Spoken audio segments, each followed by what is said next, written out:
Alhamdulillahilladzi hadana li hadza wa ma kunna linahtadiya laula an hadanallah.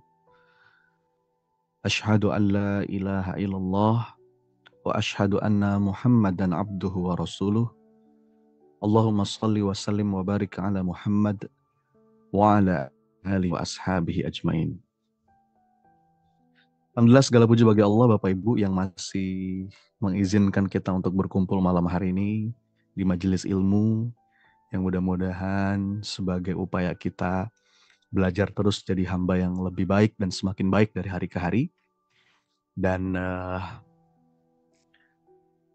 perjalanan untuk menjernihkan hati, menyehatkan mental kita insya Allah. Saya boleh cerita sedikit sebagai awalan ya. Di Kongres Dunia tentang Positive Psychology, ada seorang profesor namanya Profesor Jonathan Haidt. Nah, saya dengar ini dari Pak Ahmad Faiz nih. Ini materi menarik banget teman-teman. Beliau itu dari New York University. Beliau menjelaskan bahwa memang saat ini krisis mental itu lagi mengglobal. Coba deh teman-teman cek. Kita pasti menjumpailah di sekitar kita keluhan-keluhan. Banyaknya orang kok makin stres dewasa ini. Ya enggak? Dan semua, hampir semua lapisan. Dari yang beragama maupun yang tidak taat beragama, sampai enggak beragama, tapi sama-sama mudah marah, mudah mencaci maki, mudah saling tebar kebencian. Ya enggak sih? Baik yang kaya maupun yang miskin. Sama, enggak jauh beda. Mereka punya stresnya masing-masing. Jadi kalau kita bilang, oh sumber stres itu mungkin karena uang. Nggak punya uang. Ya mungkin benar juga sih bagi orang yang memang nggak punya uang. Tapi orang yang punya uang banyak pun, itu juga punya stresnya sendiri. Pada akhirnya, dua kutub ini sama-sama suka mengeluhkan kondisi hidupnya. Kurang inilah, kurang itulah. Ya nggak? Orang pinter maupun orang nggak berpendidikan, udah kok seakan sudah mulai susah diajak berpikir jernih gitu. Susah diajak berpikir adil. Apalagi nih sekarang nih, deket-deket mau pilkada kan. Kemarin habis pilpres, sekarang mau pilkada. Berantem. Itu yang berantem bukan cuma orang yang nggak berpendidikan. Itu para profesor juga bisa berantem tuh. Kan lagi ramai tuh di TV itu siapa tuh? Yang hampir tonjok-tonjokan. Ya, Rocky Gerung ya sama siapa tuh? Suka muncul di beranda saya. Ya, debat. Kok kayaknya susah gitu memandang sebuah persoalan atau sebuah fenomena itu secara berimbang. Jadi cover both side. Intersubjektif. Jadi kita memandang satu persoalan tuh tanpa kepentingan pribadi atau tanpa kepentingan kelompok. Jadi supaya fair gitu. Karena kan bahkan dalilnya juga jelas. Jangan sampai kebencian kita terhadap suatu kaum kemudian membuat kita kok berlaku tidak adil. Nah, itu nggak boleh. Jadi intinya, si Profesor Jonathan itu, hari ini kualitas kesehatan mental masyarakat itu memang sedang anjlok. Dan itu di seluruh dunia teman-teman. Jadi krisis kesehatan mental itu sedang mengglobal nih sekarang ini. Dan ironinya kawan-kawan sekalian, itu justru terjadi di saat kemakmuran, prestasi manusia, kemajuan di berbagai bidang itu sedang berada pada masa puncak-puncaknya. Betul nggak? Iya. Sekarang tuh kalau dilihat dari banyak bidang, sekarang kita kan sedang ada dalam kondisi yang maju gitu. Prestasi masyarakat, teknologi, semua jadi serba mudah. Tapi anehnya, nyatanya, kesehatan mental itu kok malah kayak mengalami krisis yang itu sangat drastis gitu. Ya. Bahkan bisa dikatakan sekarang itu sedang terjadi kayak krisis kejiwaan. Di saat hiburan, kesenangan itu bisa kita dapat dengan mudah kan, just one click away, ya dengan mudah dan murah. Ya, tapi mental health itu anjlok. Belum lagi kalau kita ngomongin tentang suicide rate, tingkat bunuh diri. Naudzubillah, naudzubillah. Ya, di kalangan remaja bahkan. Kalau datanya itu kata Profesor Jonathan Haidt itu, bunuh diri di kalangan remaja putri usia 10 sampai 14 tahun, 10 sampai 14 tahun itu meningkat drastis. 189% dalam 40 tahun terakhir ini. Dan itu mencapai puncaknya selama 40 tahun terakhir ini. Itu data global ya, di berbagai negara. Ada apa ini teman-teman sekalian? Orang depresi kayak makin banyak, orang cemas jadi makin banyak. Banyak orang kok kayak merasa kesepian. Aneh ya, hari ini justru banyak orang yang lebih banyak merasa kesepian. Padahal kita hidup sekarang di zaman revolusi teknologi sosmed. Yang mestinya membuat kita gampang terhubung dengan siapapun, gampang berkomunikasi dengan siapapun, dimanapun. Sekarang ini kan kita kalau mau ketemu siapapun, kalau kita mau ngobrol dengan siapapun, dimanapun, kapanpun, gampang nggak? Gampang nggak Bapak Ibu? Gampang, ada medsos. Tapi nyatanya, datanya, justru banyak orang merasa kesepian. Semakin banyak orang yang merasa kesepian, semakin merasa lonely. Saya kemarin baru dihubungin sama Bunda Aah, Mas, kayaknya kapan-kapan boleh nggak kita bahas topik tentang kesepian? Emang ada apa Bu? Saya bilang gitu. Karena datanya itu begitu. Banyak orang yang sekarang ngerasa lonely. Orang yang di dunia nyata sebenarnya dia minderan, pendiam, tapi ketika di dunia maya vokal, galak. Ada nggak yang kayak gitu? Buzzer, orang-orang yang suka nebar hoax. Itu sebenarnya kalau menurut datanya teman-teman, para buzzer itu, para penebar hoax itu yang paling fanatik itu seringkali sebenarnya orang-orang yang introvert. Kalau di dunia nyatanya dia tuh menutup diri dan cenderung kesepian tuh. Ya. Masya Allah, udah 1000 partisipan ya. Saya sepertinya share dulu nih ruang YouTube streamingnya. Coba, takutnya ada teman-teman yang nggak bisa masuk. Kita sebarkan YouTube streamingnya ya. Saya share dulu di grup. Oke, alhamdulillah. Ada yang bisa berbagi di chat box ya, biar bisa disebar sama teman-teman. Saya lagi nyebarin nih, supaya teman-teman yang nggak bisa masuk ke ruang Zoom bisa tetap nyimak secara live lewat YouTube streaming. Ya, ada beberapa orang di YouTube nih. Saya mau nyapa dulu. Ya, halo teman-teman yang nyimak lewat YouTube. Oke, kita lanjut ya. Artinya kata si Profesor Jonathan Haidt ini, bahkan di konferensi psikologi positif saja, yang seharusnya ngomongin hal-hal yang optimis, hal-hal yang bahagia, terpaksa dia harus mengingatkan kepada kita tentang gelombang epidemi krisis kesehatan mental. Coba ya, nih saya mau ngingetin nih, ini kita bentar lagi mau masuk pilkada. Itu orang kok jadi beringas gitu ya. Orang yang tadinya pendiam, yang kayaknya sopan, yang kayaknya baik, terus tiba-tiba kayak jadi ganas gitu. Jadi penebar hoax, jadi keras. Itu kan banyak faktornya tuh, ada polarisasi kubu. Awalnya kita rukun-rukun aja, terus tiba-tiba kok saling menjahati satu sama lain, setidaknya menjahati secara verbal. Ya, cuman gara-gara beda pilihan gubernur, beda pilihan presiden, atau beda mazhab.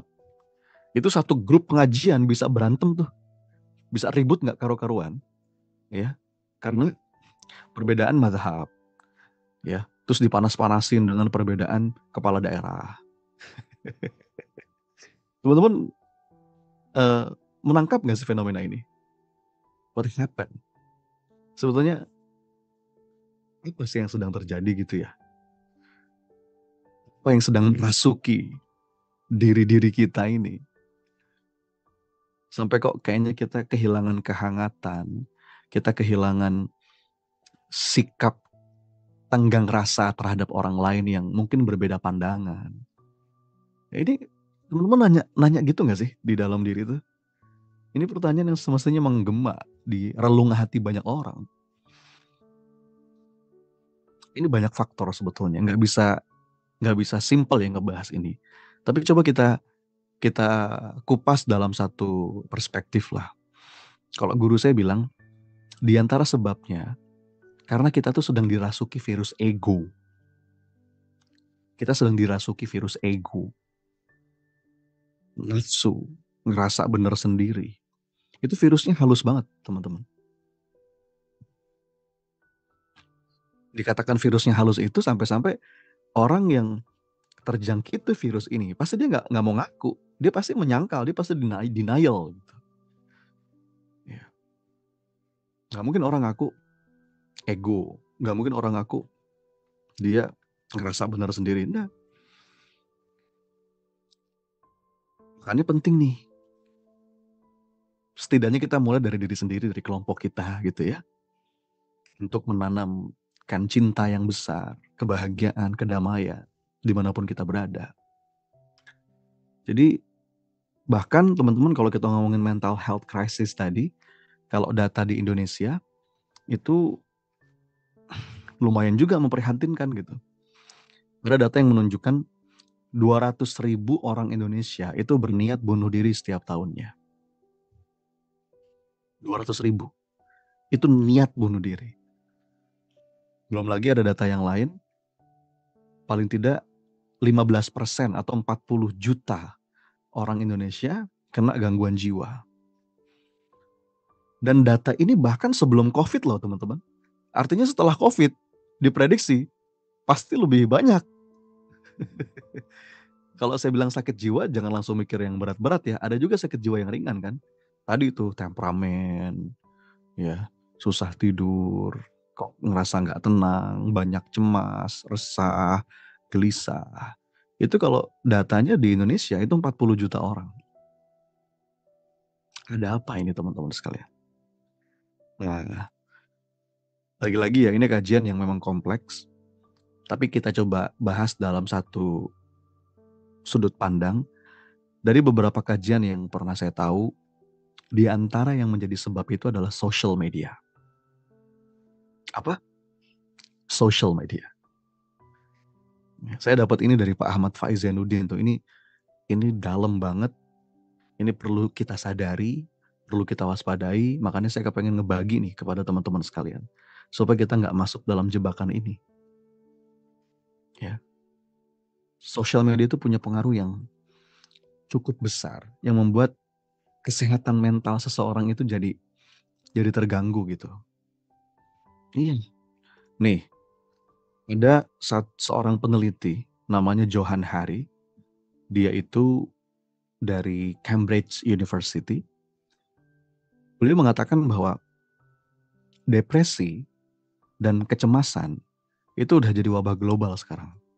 Dan dia meneliti tentang ini teman-teman. Kenapa sih kok dia meneliti tentang ini? Karena pengalaman pribadi. Jadi beliau bilang ketika beliau berumur 17 tahun, nah dia ini kena depresi. Jadi dia ngalamin sedih yang kok susah dijelasin gitu. Pokoknya ngadepin hari tuh kayaknya berat, males, gelap, pengennya tidur terus. Dunia tuh seakan gelap gitu. Ada nggak yang ngalamin kayak begitu? Akhirnya si Johan hari ini dia ke dokter. Dia ke psikiater. Terus dibilang sama dokternya, ini kayaknya bukan salah kamu, ini karena ada di otakmu ini ada kekurangan hormon kebahagiaan. Jadi ya udah coba minum obat deh supaya energi kamu naik. Dikasih obat tuh, kalau dikasih obat dia senang banget. Kenapa dia senang? Karena depresinya hilang tuh. Minum obat, depresinya hilang. Sampai dia cerita ke teman-temannya. Oh ini ada obat ajaib yang kalau kita minum obat ini kesedihan kita bisa hilang, stres kita bisa hilang. Tapi setelah sekian bulan kumat lagi. Pergi lagi ke dokter. Kata dokternya, Wah ini kayaknya udah gak mempan nih dosisnya, perlu dinaikkan. Dinaikkan lagi dosisnya, seneng lagi. Hilang lagi depresinya. Sekian bulan kemudian, kumat lagi. Dia datang lagi, dikasih lagi sama dokternya dosis yang lebih tinggi. Terus kayak gitu teman-teman, sampai 13 tahun. Sampai 13 tahun. Sampai akhirnya di tahun ke-13, dokternya ini udah angkat tangan. Dia bilang, ini kamu udah mencapai level dosis yang paling tinggi. Ini saya nggak bisa naikin lagi karena bahaya ini. Kalau saya naikin lagi nanti melanggar hukum ini. Nanti saya bisa dipenjara ini. Jadi saya udah nggak bisa bantu kamu lagi. Akhirnya apa? Di usia dia yang 30-an tahun itu, dia jadi wartawan tuh. Ketika dia jadi wartawan, ketika depresinya kumat, dia melakukan investigasi gitu. Dia terbang ke berbagai daerah, ketemu dengan 200 orang lebih pakar depresi, dan orang-orang yang survivor depresi di seluruh dunia. Nah, setelah 2 tahun keliling dunia, wawancara banyak orang, dia menulis buku ini teman-teman. Judul bukunya itu Lost Connection. Lost Connection. Ini, Uncovering the Real Cause of Depression. Jadi, mencari penyebab utama dari depresi dan the unexpected solution. Apa sih solusi yang tidak terduga? Jadi, dalam pencarian beliau, dia menemukan bahwa ternyata data yang dia temukan, saya tulis di slide ini, 20% orang dewasa di Amerika itu terjangkiti depresi dan harus minum obat penenang. 20% teman-teman. 20% itu berapa kalau dikali penduduk Amerika? Itu 40 juta tuh, kurang lebih. Itu yang harus minum obat. Kalau harus minum obat kan berarti udah levelnya udah parah. Sementara yang nggak minum obat, tapi depresi, pasti lebih banyak lagi dari itu. Dan, nah ini poin nomor 3 nih. Fenomena ini itu menular ke seluruh dunia lewat gadget, lewat medsos. Makanya ini menarik nih teman-teman. Jadi kesimpulannya kalau kata beliau, lost connection. Medsos itu bikin kita lost connection. Kan aneh ya? Mestinya medsos itu mengoneksikan kita dengan banyak hal. Kan tujuannya gitu ya, medsos mestinya mengkoneksikan kita dengan banyak hal, tapi ternyata medsos itu justru malah bikin kita lost connection. Makanya judul webinar kita malam hari ini itu Reconnect. Saya akan jelasin teman-teman sekalian, bagaimana kok medsos itu bisa sebegitunya. Bisa sebegitunya. Bahkan istilahnya itu bisa membuat human downgrading, ya, downgrade, bisa mendowngrade apa nih? Mendowngrade kualitas kita sebagai manusia. Jadi kalau kita kaitkan dengan apa yang tadi kita bahas, hari ini secara kualitas mental tuh ada downgrade. Mestinya kan kita upgrade, komputer aja upgrade terus, HP kita aja upgrade terus. Tiap tahun upgrade terus. Siapa di sini yang HP-nya upgrade terus? Mungkin sebelumnya iPhone berapa, sekarang iPhone 14, nanti iPhone 15. Setiap tahun aja gadget kita tuh upgrade terus. Tapi kualitas mental manusia, kata para pakar, itu sedang mengalami yang namanya human downgrading. Lagi downgrade. Nah ini repotnya nih teman-teman. Ini repotnya nih. Dan itu yang bertanggung jawab diantaranya adalah social media. Yang justru malah membuat kita lost connection. Mestinya membuat kita lebih mudah terhubung di dunia maya, tapi anehnya itu malah membuat kita kesulitan terhubung dengan diri sendiri. Atau membuat kita justru jadi susah terhubung dengan orang lain di dunia nyata. Iya, saya kemarin, ada yang udah nonton belum podcast saya bareng Dr. Zen Permana? Ya. Kalau yang belum nonton silakan subscribe YouTube saya. Dan kata Kang Zen begitu tuh. Hari ini di zaman teknologi, di zaman social media, orang itu mudah terhubung mungkin dengan yang ada di luar dirinya, di dunia maya, tapi dia malah jadi kesulitan untuk terhubung dengan dirinya sendiri. Atau terhubung dengan orang lain di dunia nyata. Nah ini masalah teman-teman. Kok bisa kayak gitu? Saya akan jelaskan ternyata medsos itu punya efek yang luar biasa besar, yang itu bisa menurunkan kualitas kita secara mental. Disebut dengan 7 monster social media. Ini penting banget teman-teman untuk kita ketahui ya, supaya kita nggak kejebak di sini. Saya dapetin dari Pak Ahmad Faiz nih. Ini perlu diteruskan, ya. Apa aja? Satu, efek monster pertama dari social media itu bikin orang kecanduan. Betul nggak? Apa itu kecanduan, teman-teman? Kecanduan itu artinya, misalkan begini, kalau kita nggak bangun tidur, terus langsung lihat medsos, kok kayaknya ada yang kurang. Ada yang kayak begitu? Bangun tidur kalau nggak lihat medsos, kalau nggak buka HP, gimana gitu. Ada yang kayak gitu ya? Dan ciri-ciri orang kecanduan itu, teman-teman, semakin hari, dia kok kayak butuh semakin banyak, semakin sering gitu. Dan kalau nggak dikasih, itu jadi gelisah, jadi stres. Dan bahkan ini sudah menjangkiti sampai level anak-anak. Nah, itu yang pertama tuh, monster pertama dari sosial media yang perlu kita segera sadari. Yang kedua, distraksi. Nah, ini juga bahaya nih. Jadi ternyata social media, itu kalau nggak kita bijak menggunakannya ya teman-teman, itu ngedistract banget. Kita lagi enak-enak, ngerjain sesuatu, lagi enak-enak, ngerjain pekerjaan kita, tiba-tiba ada notifikasi WhatsApp misalkan, gitu kan, atau notifikasi apa gitu, Instagram atau TikTok dan lain sebagainya. Tiba-tiba kita tergoda buat lihat itu kan. Kita udah mau tidur nih, tapi gara-gara kita lihat Instagram, akhirnya nggak jadi tidur tuh, terus aja sampai jam 12 kita keenakan scrolling. Ada nggak yang kayak gitu? Namanya infinity scroll gitu. Itu temuan besar teman-teman. Temuan besar di abad ini dalam dunia medsos. Namanya infinity scroll. Jadi kalau kita scroll terus, itu kan nggak ada habis-habisnya ya. Terus aja kita scroll. Itu sampai 24 jam mau kita scroll ya ada aja terus. Ya nggak? Terus aja. Makanya di antara cara nanti ya, supaya mental kita sehat, kita perlu berlatih yang namanya deep work. Deep work itu ngebantu kita supaya kita nggak ke-distract. Ya, latihan mindfulness, latihan ngerjain sesuatu dengan sepenuh fokus, sepenuh rasa, sepenuh jiwa. Itu ada tuh latihannya teman-teman. Ya, kalau di mentorship lapang dada, di pekan kedua atau pekan ketiga tuh kita latih. Ya, makanya ini ada nggak di sini teman-teman alumni? Coba absen dulu, mana nih alumni mentorship lapang dada? Itu kita latih tuh, namanya mindful awareness. Itu sebetulnya ngelatih kita deep work gitu, ngerjain sesuatu itu dengan sepenuh kenikmatan tanpa ada distraksi apapun, ya.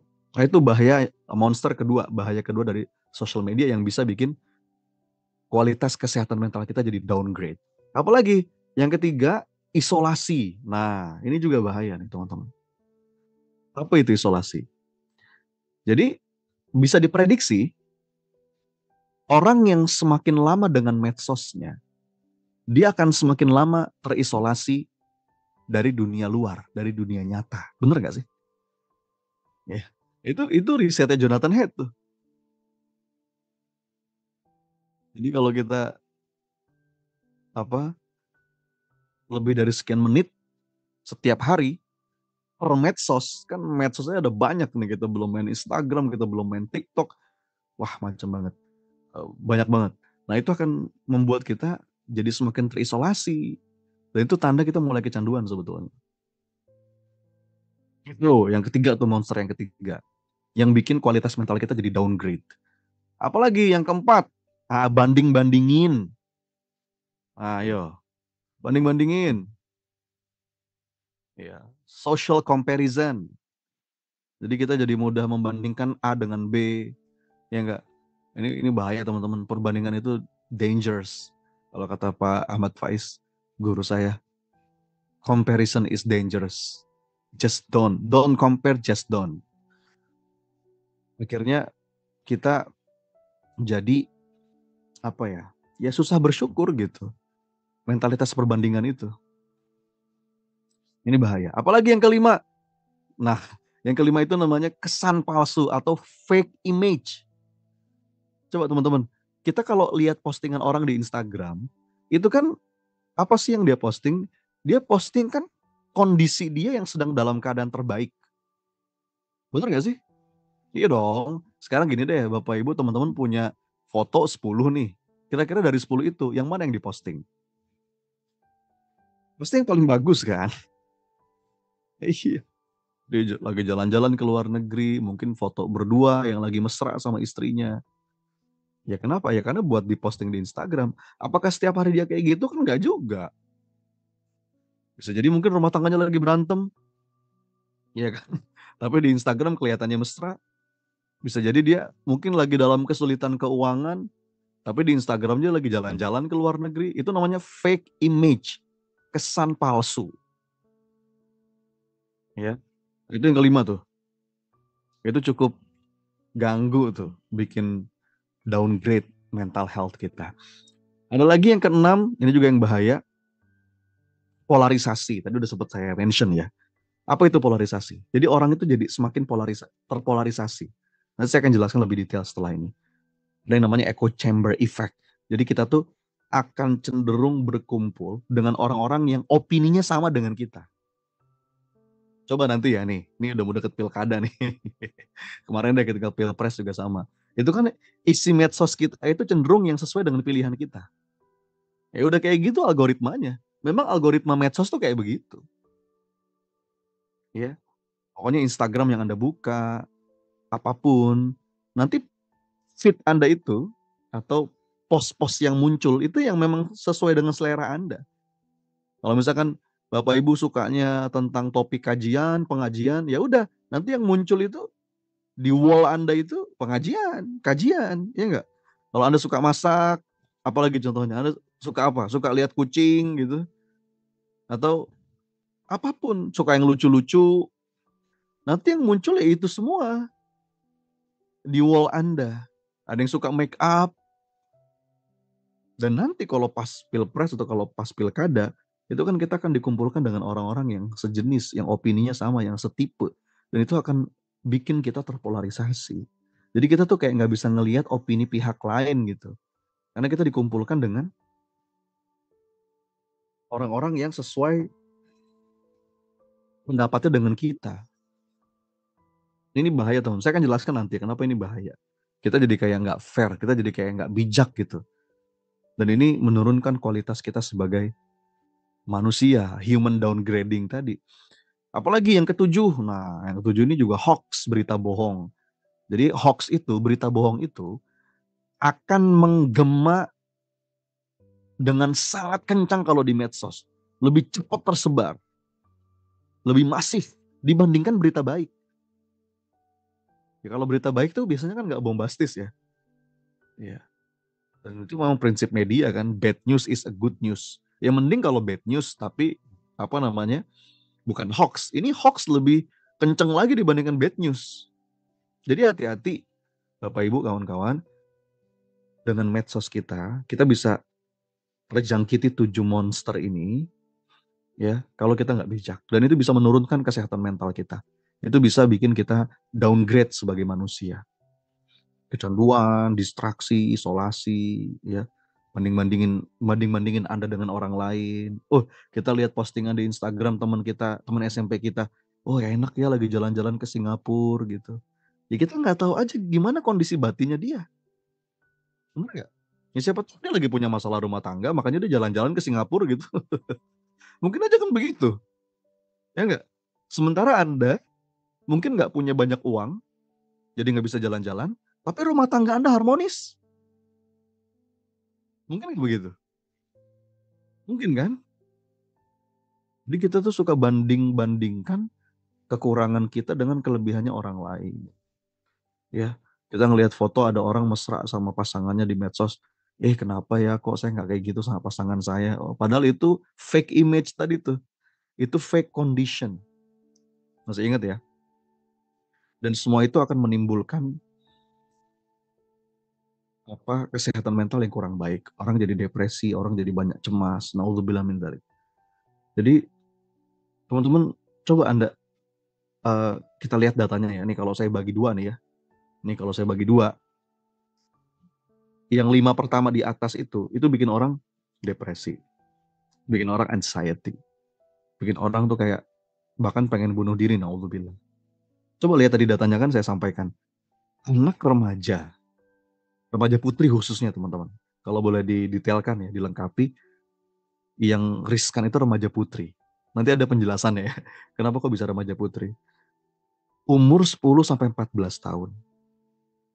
Itu menurut datanya, itu bunuh dirinya itu naik hampir 2 kali lipat.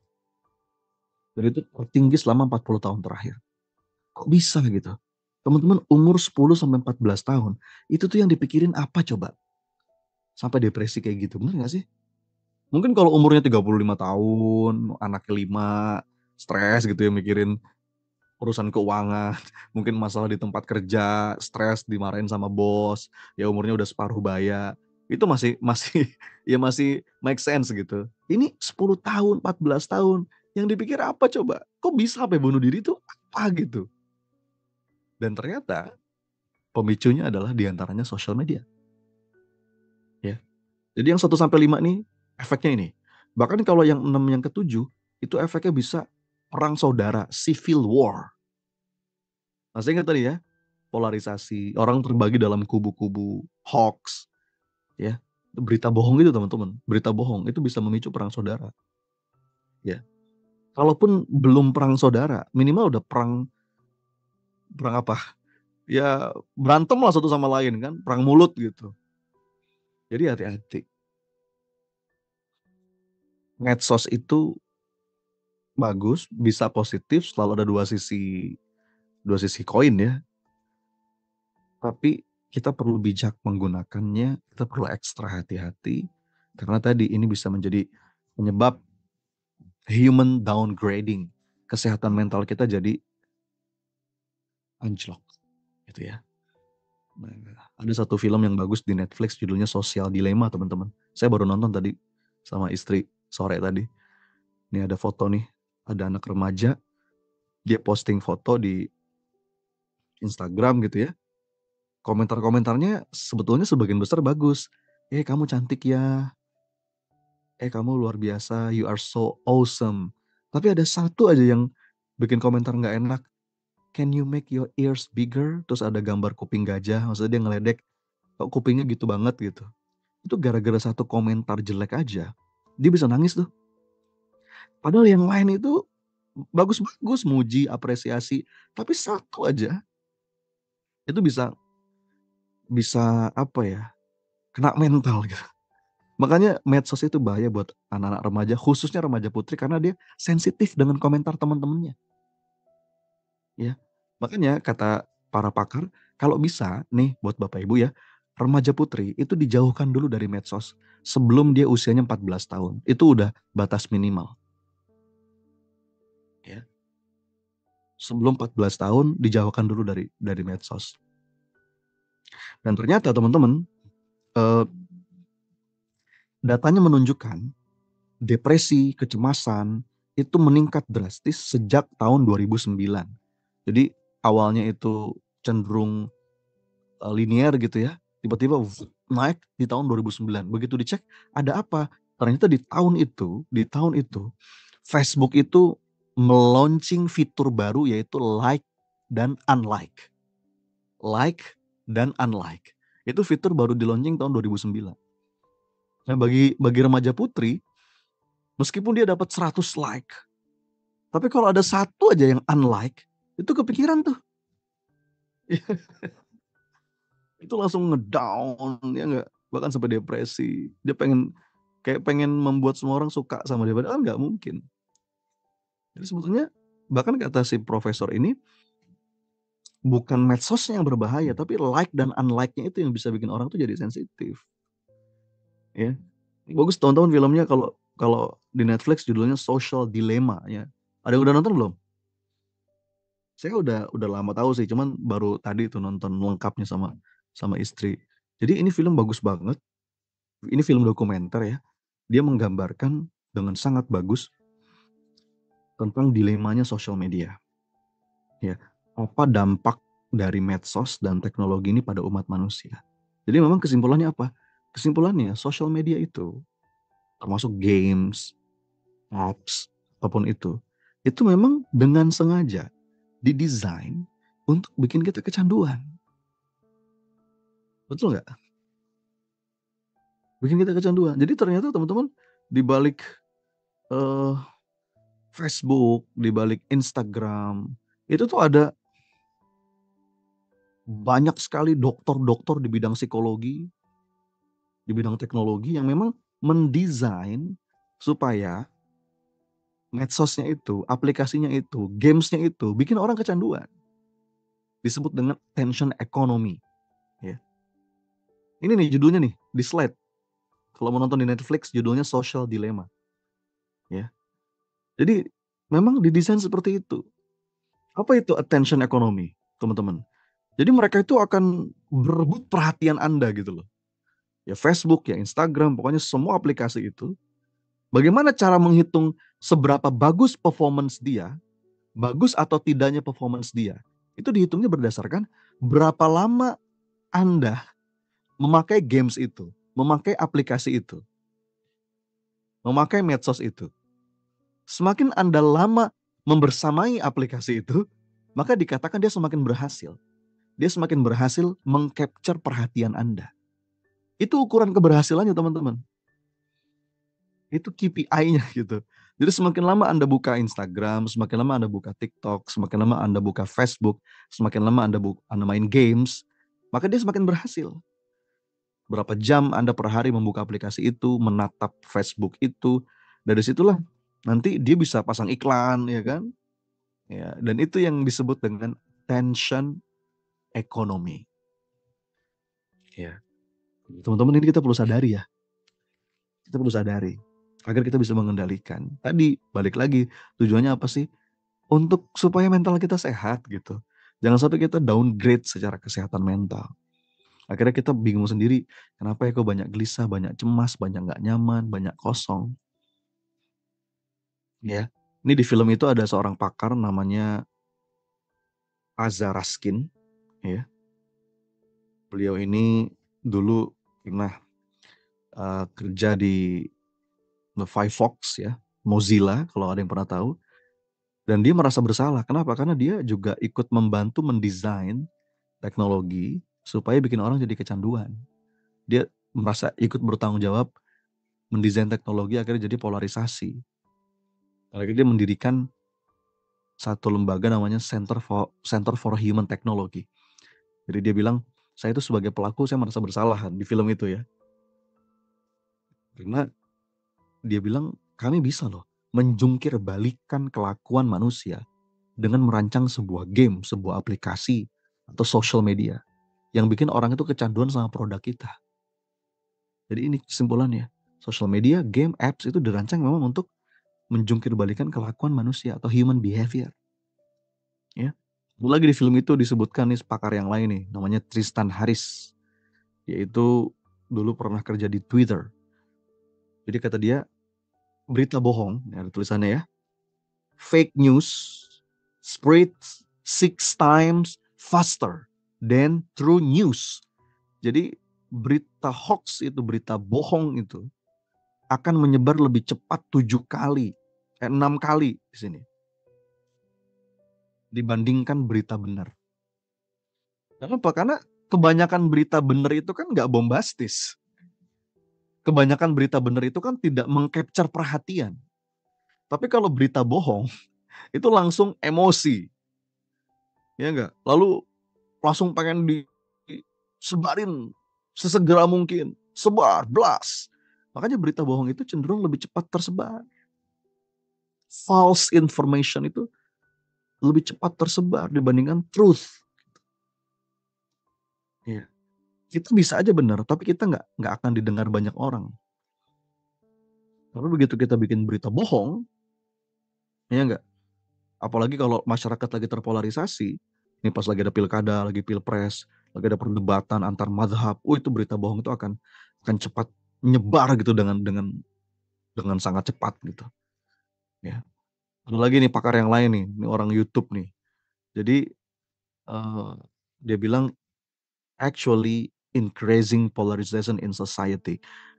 Artinya eh, polarisasi itu semakin terasa gitu. Semakin terasa teman-teman sekalian. Kalau dulu di Amerika ada yang mendukung Trump dengan anti Trump, itu membuat masyarakat Amerika terbelah dua tuh. Kalau di Eropa ada Brexit, ada anti Brexit. Brexit itu dia pro agar Britain terpisah dari Eropa, jadi Britain exit. Itu juga memecah belah masyarakat Eropa. Di Indonesia ada Pak Jokowi dulu sama Pak Prabowo dulu ya. Wah ribut. Ya, ujung-ujungnya Pak Jokowi Pak Prabowo gandengan tangan. Kita yang ribut nih, udah terlanjur belain mati-matian, ya enggak, berantem sama tetangga, bahkan suami istri, naudzubillah. Suami istri ribut, bisa cerai tuh, bener nggak? Di pengajian bisa berantem, grup-grup WA jadi terbelah jadi dua. Begitu udah selesai, Pak Jokowi Pak Prabowo gandengan tangan, kitanya masih ribut. Ada yang sampai kena stroke gara-gara apa? Ikut berantem gitu. Padahal dia nggak dapat apa-apa, orang rakyat biasa kok. Dan ini bukan terjadi di Indonesia teman-teman sekalian. Jadi jangan sampai kayak gitu. Kenapa bisa kayak gitu? Nah ya, nanti kita akan bahas solusinya. Karena terjadi yang namanya tadi echo chamber effect. Apa itu echo chamber effect? Efek ini bikin orang tuh kayak merasa benar sendiri. Karena merasa banyak yang dukung. Jadi terpolarisasi tadi. Bahkan ini bisa bahaya teman-teman. Jadi orang itu hanya mau dengar informasi atau opini yang dia setuju. Yang itu menegaskan apa yang memang sudah dia percaya. Jadi orang semakin hari itu makin keras dengan pendapatnya, makin hari dia makin nggak mau dengar pendapat yang berbeda. Nah ini hati-hati nih teman-teman ya. Ini yang hadir di sini di ruang Zoom ya, di YouTube, jangan sampai nih kita jadi kejebak di sini gitu.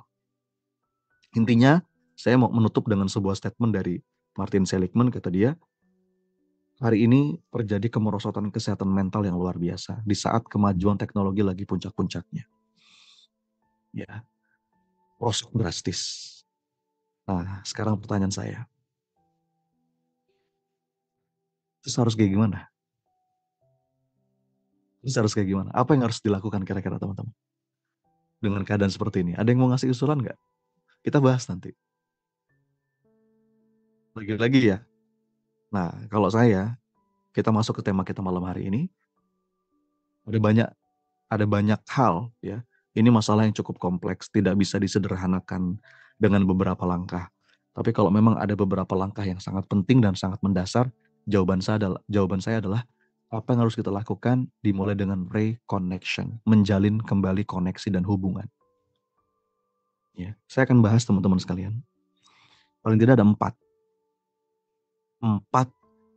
hubungan yang perlu kita jalin kembali agar kesehatan mental kita semakin membaik. Agar kita tenang, dada kita semakin lapang. Mau tahu nggak? Siapa yang mau tahu? Apa empat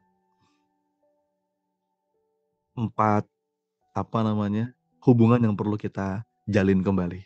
Siapa yang mau tahu? Yang mau tahu tulis di kolom chat, bilang mau. Teman-teman yang di YouTube juga tulis di kolom chat ya. Saya mau pastikan dulu teman-teman masih on ini. Mau ya, Masya Allah. Saya akan jelaskan 4. Dan sebetulnya ini tuh kita latih di mentorship lapang dada teman-teman sekalian. Ya, ini kita latih di mentorship lapang dada. Sebelum saya masuk ke materi, apa saja 4 itu, saya mau, ada nggak di sini 1-2 orang nih alumni mentorship lapang dada yang mau berbagi apa saja yang dirasakan setelah ikut program mentorship? Mungkin di sini ada alumni batch 1 sampai batch ke-5, karena besok kita akan buka batch yang ke-6 ya. Teman-teman, ada nggak yang bisa berbagi pengalaman nih? Boleh di kolom chat, atau kalau mau resen juga boleh, nanti open mic. Karena di mentorship lapang dada itu sebetulnya yang kita latih itu reconnection. Kita menjalin hubungan dengan diri, kita menjalin hubungan dengan orang lain, ya kan? Kita menjalin hubungan dengan beberapa hal. Dan itu kita latih selama 40 hari di mentorship lapang dada. Ya, ada Mas Agung dari Bekasi. Siapa lagi nih alumni? Alumni saya yang hadir nih, menti-menti saya di MLD. Ya. Boleh berbagi ya. Nanti kita perdalam itu di mentorship lapang dada. Nah, lebih tenang dalam menghadapi masalah. Terima kasih Bu Rika dari Palembang. Jadi sebetulnya proses yang kita jalanin, latihan-latihan yang kita jalanin di mentorship lapang dada itu adalah proses untuk reconnection. Reconnection. Makanya kan 40 hari itu waktu minimal. 12 kali temuan live Zoom. Ditambah dengan audio penguatan. Latihannya setiap hari, daily activity. Itu tujuannya sebenarnya reconnection. Ya. Ini ada Bu Dokter Aryani, ya. Masya Allah. Banyak banget nih yang hadir. Ada, oh terima kasih nih ada Bu Selfie. Lebih tenang, ridho, perspektif lebih positif, lebih husnuzon. Gitu ya. Merasa lebih kuat. Terima kasih. Banyak juga nih ya. Menti-menti saya nih. Di mentorship lapang dada. Nah ini kuncinya kawan-kawan sekalian.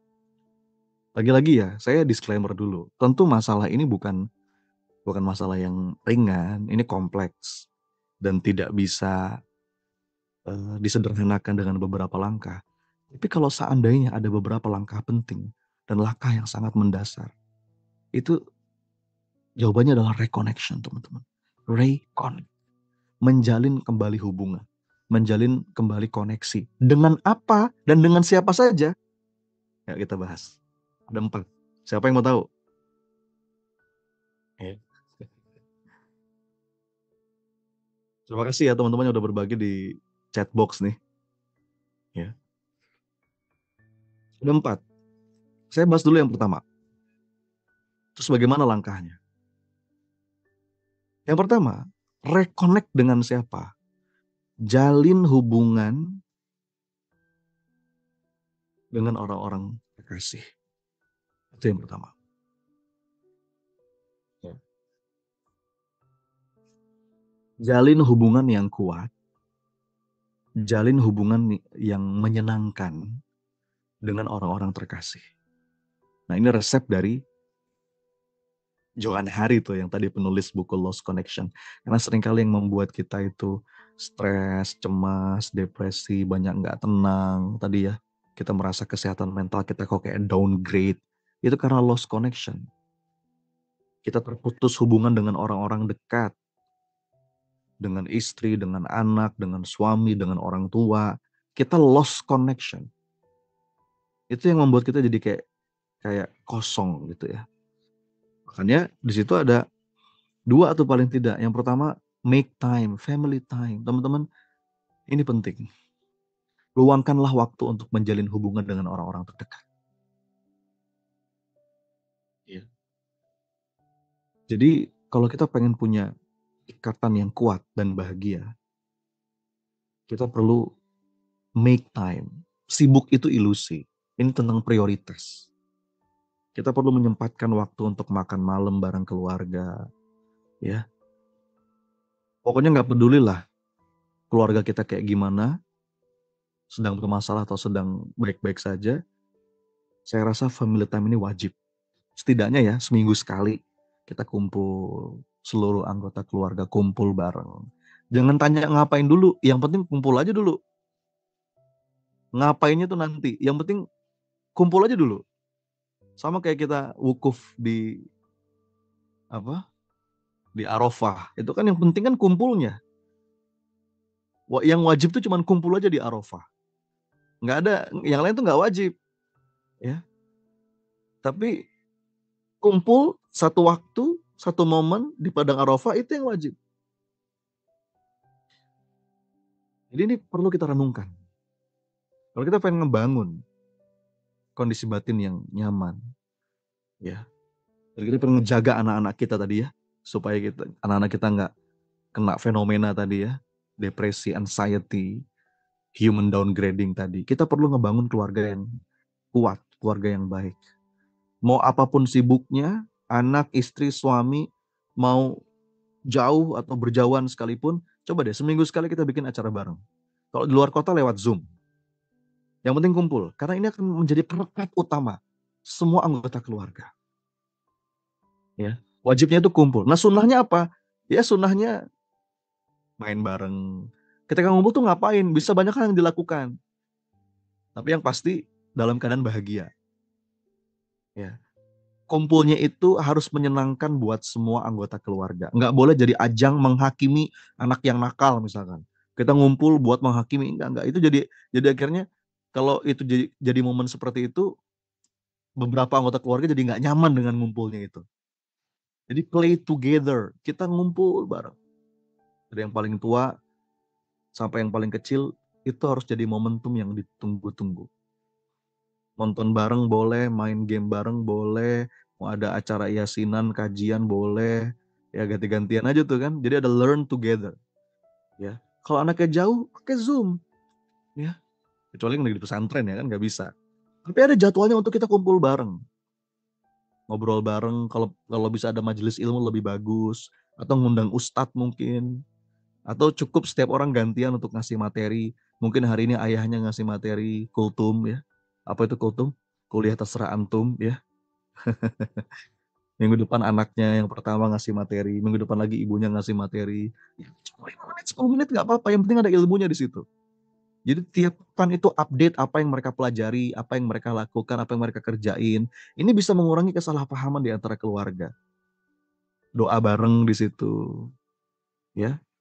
Jadi teman-teman ini penting. Dan bikin juga jadwal one on one bonding experience. Jadi ada momentum ramai-ramai, tapi kita juga perlu jadwal satu lawan satu. Ayah dengan anak pertama, satu aja. Ayah dengan anak kedua, ya. Ayah dengan anak ketiga. Nanti kadang-kadang bapak sama ibunya jalan bareng, ngedate. Ayo, nih terutama eh, pengantin-pengantin lama nih. Kapan terakhir kali ngedate sama pasangan Anda? Perlu itu. Jalin hubungan kembali dengan orang terkasih. Kalau saya di keluarga punya jadwal. Ini yang terdekat ya, Bapak Ibu. Saya tanggal 9 September besok itu jadwal ngedate saya sama anak kedua saya tuh. Cinta Medina. Ya, itu jalan. Kita bangun kenangan indah. Karena teman-teman, mohon maaf ya, yang akan kita sesali nanti di akhir umur kita, itu bukan, kita nggak akan nyesel uang kita kurang banyak. Kita nggak akan nyesel, oh belum kesampaian punya rumah idaman, belum kesampaian punya mobil impian. Bukan itu yang kita sesalin. Yang kita sesalin itu yang pertama, kurang banyak ibadah. Yang kedua, kurang meluangkan waktu untuk menjalin hubungan dengan orang-orang yang terkasih. Bonding. Saya tanggal 9 September besok jalan sama anak kedua, Cinta Medina. Ya, dia mau ngajak saya ke satu tempat lah, kita makan bareng berduaan. Nah, tanggal 10 Septembernya saya sama anak pertama saya tuh, sama Ki Muhammad, nonton bola. Jadi tanggal 10 itu ada pertandingan yang udah lama ditunggu-tunggu ya, kualifikasi Piala Dunia. Itu Indonesia lawan Australia di Gelora Bung Karno. Udah saya beli tiketnya, berdua sama anak pertama saya. Nonton bola berdua aja saya, karena anak pertama saya cowok kan, Ki Muhammad. Nanti besoknya saya sama anak ketiga saya, yang bungsu. Jadwalin teman-teman. Ya, kenapa kita jadi kok kayaknya nggak rekat, kita kayaknya lost connection? Karena sibuk masing-masing, sibuk masing-masing, asik sendiri-sendiri, ya. Nanti saya jalan, kalau saya sama istri sering ya. Kadang istri suka saya ajak kalau saya keluar kota, anak-anak sama neneknya dulu, gitu. Jadi teman-teman, ini perlu dibangun komunikasi, perlu ini, ya. Dan kita akan selalu punya waktu kok kalau kita anggap ini penting. Kita akan selalu punya waktu kalau kita anggap ini penting. Sibuk itu hanya persoalan prioritas aja. Dan menjalin hubungan dengan orang-orang terdekat itu penting. Dengan orang tua, pokoknya kita pasti punya orang-orang yang kita kasihi, ya kan? Kita pasti punya orang-orang yang kita sayangin. Entah itu orang tua, saudara, anak, keponakan. Kita jalin hubungan. Dan itu reconnect. Reconnect. Ya. Ada satu quote dalam bahasa Inggris yang ini buat saya indah sekali ya. The greatest gift you can give someone is your time. Hadiah terindah yang bisa kamu berikan kepada orang lain itu adalah waktumu. Kenapa? Because when you dedicate your time, you are offering a part of your life that you will never get back. Karena kalau kita ngasih waktu, itu kita ngasih sesuatu yang itu nggak bakal bisa balik lagi. Ya nggak? Teman-teman, suami istri sempetin buat ngedate bareng yang sudah pengantin lama nih apalagi. Bahkan teman-teman tahu nggak, ada salah seorang ulama eh, yang mengatakan begadang itu kan nggak boleh ya kalau tiada artinya. Baiknya tuh kita jangan tidur terlalu malam supaya tahajud bangun, sholat subuh nggak kesiangan. Tapi ada begadang yang dibolehkan. Apa itu begadang yang dibolehkan? Ngobrolnya suami istri untuk saling berbincang-bincang itu jadi ibadah.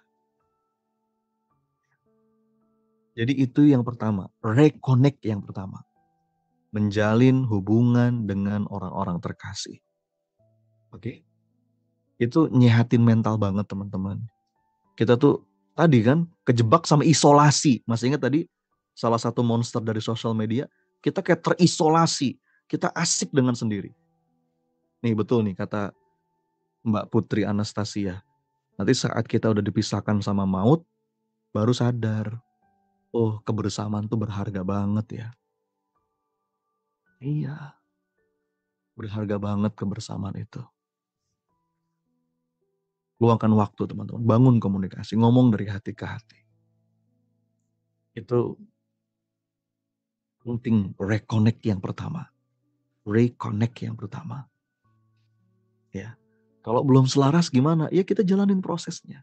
Kita doain. Makanya di mentorship lapang dada tuh kan diajarin bagaimana kita mendoakan orang-orang terdekat. Ya nggak? Orang lain aja kita doain, apalagi orang-orang terdekat. Makanya saya tuh ngerasa program mentorship lapang dada ini teman-teman itu fondasi banget. Fondasi banget yang bisa ngebangun kekuatan mental kita. Gitu. Jadi teman-teman, it's all about perspektif. Kayak gelas setengah isi setengah kosong. Masih ingat nggak? Saya pernah bilang ada gelas setengah isi dan setengah kosong. Ada orang yang fokus setengah kosongnya aja. Ya dia benar mungkin. Makanya orang yang mikirnya negatif terus, itu susah disembuhin biasanya. Karena dia benar. Ini setengah kosong loh mas. Ini setengah kosong. Iya dia benar. Tapi kalau saya bilang setengah isi, saya benar nggak? Benar juga. Terserah sudut pandang Anda. Kalau Anda ngelihat, hidup ini susah. Ya Anda benar. Memang itu setengah kosong. Tapi kita bisa ngeliat sisi yang lain kok. Dan cara pandang kita itu menentukan nasib kita. Kalau orang yang melihat hidup ini negatif terus, ya nasibnya begitu. Nasibnya begitu ujungnya nanti. Tapi kalau kita selalu bisa melihat, oke, dari keadaan ini, setengah isinya apa nih? Dan itu akan menarik kebaikan-kebaikan dalam hidup. Jadi it's your choice, teman-teman. Ya, makanya ini perlu kita bangun sedini mungkin. Kalau kita baru mulai sekarang, ya nggak bisa langsung. Dibangun prosesnya pelan-pelan. Ya, banyak orang nggak sabaran dalam prosesnya. Tapi dimulai, diusahakan untuk reconnect dengan orang-orang terkasih. Oke? Itu yang pertama. Menjalin hubungan dengan orang-orang terkasih. Lanjut gak nih? Masih ada 3 lagi. Nah yang kedua, apa yang kedua? Jangan lupa menjalin hubungan juga dengan diri sendiri. Jadi istilahnya stop and reflect. Jadi kalau dengan diri sendiri itu, kita ambil waktu, masuk ke dalam diri, namanya self coaching kalau istilah Mas Aji itu salah seorang coach saya juga. Itu perlu sesekali jeda untuk kemudian merenung tafakur. Kita coba bertanya paling tidak 3 pertanyaan. Saya tuh lagi nyari apa sih dalam hidup ini? Saya tuh ngerjain ini, capek-capek, jungkir balik. Ini tuh untuk apa sih? Dan untuk siapa saya persembahkan ini semua? Itu perlu terus kita tanya teman-teman. Nanti kalau ketemu jawabannya Allah, Kalau ketemu jawabannya ibadah, itu kalaupun kita lelah, insya Allah bisa kita nikmati karena lillah. Iya, coba deh teman-teman kalau lagi capek, duduk, stop and reflect. Jalin hubungan dengan diri sendiri. Yang paling enak tuh memang habis sholat gitu ya, habis tahajud mungkin. Cari waktu-waktu yang itu enak buat menyendiri ya. Terus nanya, aku tuh lagi nyari apa sih? Bukankah yang aku cari itu ridhonya Allah?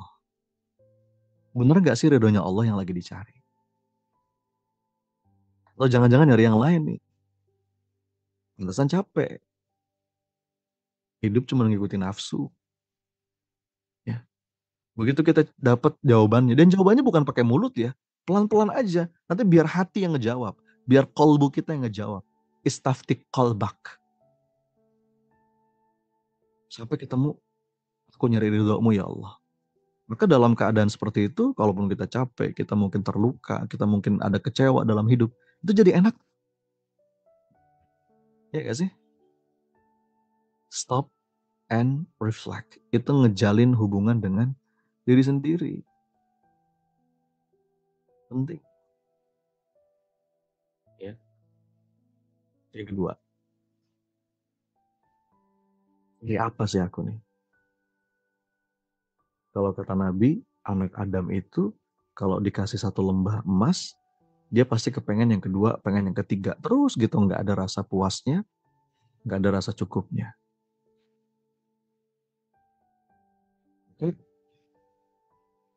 Di tengah perjalanan ini, kita perlu berhenti di rest area gitu ya. Pit stop kehidupan. Ini kalau istilahnya Pak Jamil Azaini itu pit stop kehidupan. Kalau istilahnya PPA itu kan me time. Ya. Nyambungin rasa, masuk ke dalam diri, reflection, reflect. Sejauh ini apa yang aku cari? Ini masih on the track gak ya? Aku bener gak ya nyari ridhonya Allah? Atau jangan-jangan nyari yang lain? Makanya aku ngerasa capek banget kayaknya. Itu. Teman-teman, ini 3 pertanyaan penting nih yang perlu kita jawab. Cari apa? Untuk apa? Untuk siapa? Dan ini memang perlu latihan. Ini tuh perlu latihan teman-teman. Nggak bisa sekali 2 kali. Untuk itulah saya hadirkan program mentorship lapang dada. Mentorship lapang dada itu latihannya 40 hari minimal. Dibimbing latihan hariannya, apa yang harus dilakukan. Ya, kita mengundang yuk kita latihan bareng. Insya Allah batch ke-6 ini kita mulai 17 September nanti. Kalau mau daftar langsung aja klik lapangdada.com. lapangdada.com. Atau hubungi admin ya yang ngasih Anda link ini. Itu yang kedua tuh, menjalin hubungan dengan diri. Kalau yang pertama kan dengan orang-orang terkasih. Yang kedua dengan diri sendiri. Yang ketiga, lanjut ya. Yang ketiga itu kita reconnection with natural world. Kita jalin hubungan dengan alam, dengan orang di sekitar. Makanya kalau kata Johan Hari, orang depresi, orang itu anjlok kesehatan mentalnya. Itu bisa juga disebabkan karena kita itu lost connection dengan alam, dengan nature. Dari pagi sampai malam, 7 hari seminggu, kita di ruangan yang nggak ada pohonnya, nggak ada hawa segar, kantor, AC, rumah, kantor, kantor, rumah, rumah, kantor gitu terus. Kita ke sana juga naik mobil, jarang olahraga di luar, kita nggak pernah jalan kaki. Itu bikin tambah stres. Jadi sesekali kita perlu berhubungan dengan alam. Safar tuh penting makanya. Menjelajah buminya Allah itu penting. Makanya perintah safar tuh banyak dalam Quran. Qul siru fil ardi fanzuru kaifa kana akibatul mukadzibin. Afalam yasiru fil ardi fatakuna lahum qulubu yaqiluna biha. Bahkan safar itu dikaitkan dengan hidupnya hati untuk memahami kehidupan gitu. Afalam yasiru fil ardi fatakuna lahum qulubu yaqiluna biha. Apakah kamu tidak berjalan menyusuri muka bumi yang dengan itu hatimu bisa memahami. Jadi hati kita bisa memahami kalau kita berjalan di buminya Allah gitu loh. Ini penting nih. Terus bisa juga lost connection dengan orang sekitar secara nyata ya, bukan di maya. Kadang-kadang kita kan Medsos itu bikin kita menyendiri, nggak mau ketemu orang, ya nggak? Jarang ngobrol sama orang.